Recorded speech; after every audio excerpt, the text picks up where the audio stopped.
కర్ణాటకలోని బెళగావిలో నగేష్ అనే రైతు 80 ఏళ్ల వయసులోనూ సేంద్రియ సాగులో అదరగొడుతున్నారు.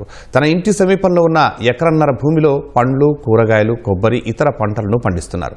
సేంద్రియ ఎరువులను సైతం తయారు చేస్తున్నారు. పలు ఉద్యోగాలు చేసిన తర్వాత సేంద్రియ సాగు వైపునకు మళ్లీ ఏటా 6 లక్షలకు పైగా ఆదాయాన్ని ఆర్జిస్తున్నారు.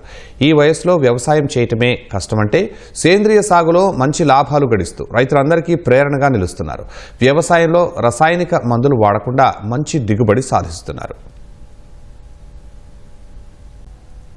కర్ణాటకలోని బెళగావిలో నగేష్ అనే రైతు 80 ఏళ్ల వయసులోనూ సేంద్రియ సాగులో అదరగొడుతున్నారు. తన ఇంటి సమీపంలో ఉన్న ఎకరన్నర భూమిలో పండ్లు, కూరగాయలు, కొబ్బరి, ఇతర పంటలను పండిస్తున్నారు. సేంద్రియ ఎరువులను సైతం తయారు చేస్తున్నారు. పలు ఉద్యోగాలు చేసిన తర్వాత సేంద్రియ సాగు వైపునకు మళ్లీ ఏటా 6 లక్షలకు పైగా ఆదాయాన్ని ఆర్జిస్తున్నారు. ఈ వయసులో వ్యవసాయం చేయటమే కష్టమంటే సేంద్రియ సాగులో మంచి లాభాలు గడిస్తూ రైతులందరికీ ప్రేరణగా నిలుస్తున్నారు. వ్యవసాయంలో రసాయనిక మందులు వాడకుండా మంచి దిగుబడి సాధిస్తున్నారు.